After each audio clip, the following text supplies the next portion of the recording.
Merci Madame la Présidente.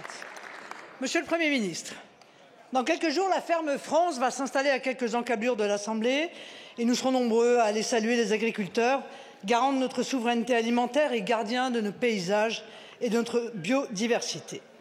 Parmi leurs très nombreux motifs d'inquiétude, le traité du Mercosur.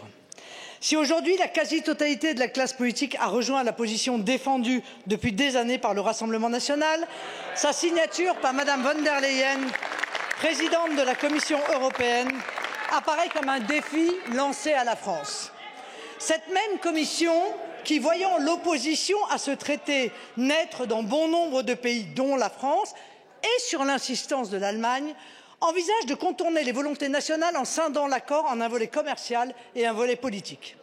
Une telle scission aboutirait à éviter que les parlements nationaux n'aient à ratifier l'accord.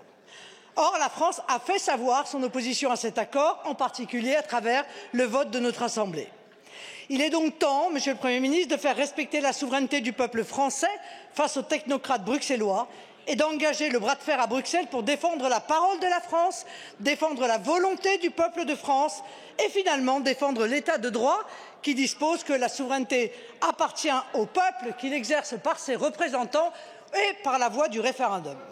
Monsieur le Premier ministre, vous engagez-vous devant la représentation nationale à ne jamais laisser la Commission européenne modifier son mandat initial en scindant l'accord du Mercosur? Je vous remercie.